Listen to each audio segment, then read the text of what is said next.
Hey everyone, welcome to Intellify. This is Akanksha Vyas and here we are going to discuss NCERT solution for class 10's mathematics exercise 8.4 topic Introduction to Trigonometry. And here we are going to discuss question number 5 of exercise 8.4. So your fifth question has 10 parts. In this video we would be discussing part 1 and part 2. Your question number 5 is prove the following identities where angle involved are acute angles for which the expressions are defined. So the statement of the question is not as important. You just need to evaluate and reach the result. Like if in your first part this is your LHS, this is your RHS. So your LHS when solved must be equal to your RHS, or your RHS when solved must be equal to your LHS. So your first part is cosec theta minus cot theta whole square is equals to 1 minus cos theta upon 1 plus cos theta.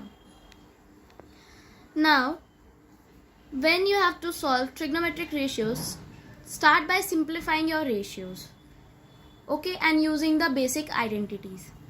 So, simplifying cosec theta as 1 upon sin theta, as we all know cosec is the reciprocal of sin theta.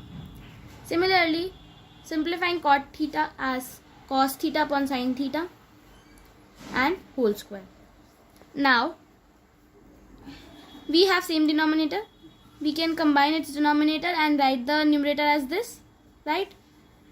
While doing whole square, this would become sin square theta and this would become 1 minus cos theta whole square, right?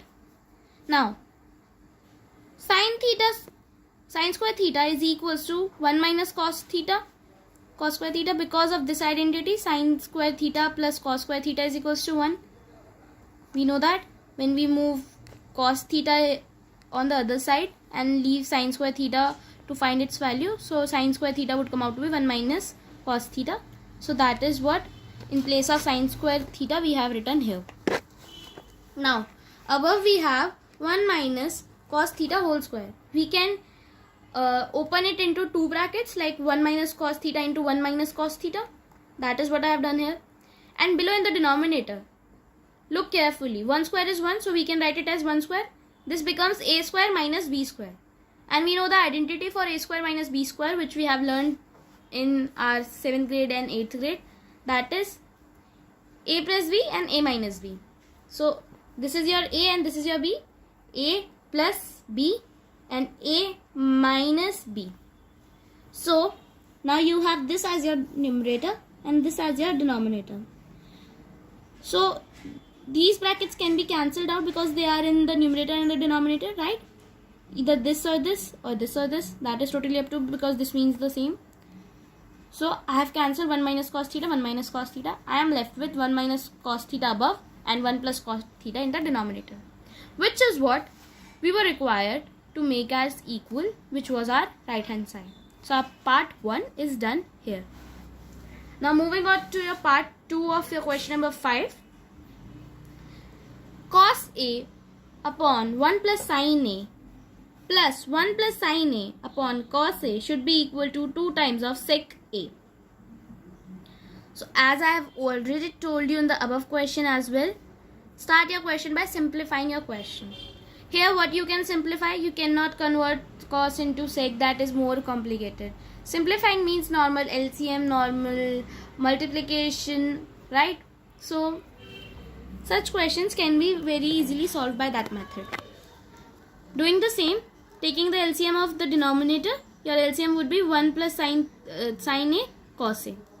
Now, in this denominator, cos A would get multiplied. So in the numerator, it would also get multiplied. This becomes cos square A. Similarly, in this denominator, 1 plus sin A would get multiplied.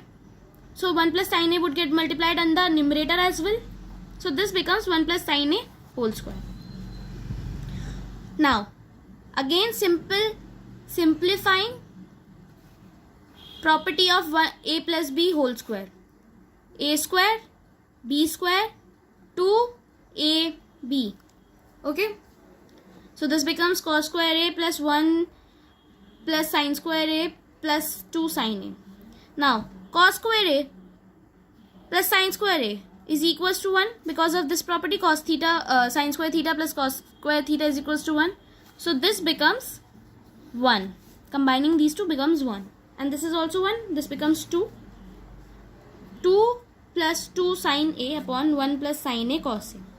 Now you can take 2 common here. So taking 2 common, you would be left with 1 plus sin A because 2 is common. 2 is out of the bracket. So below in the denominator you also have 1 plus sin A, and in the numerator as well 1 plus sin A, 1 plus sin A would get cancelled. This would left you with 2 upon cos A. Now 1 upon cos A is sec A. So replacing 1 upon cos A with sec A, 2 sec A, which was our right hand side only. So we have reached the solution for your part 2 as well. So for the next part, please watch the next video. Bye bye and take care.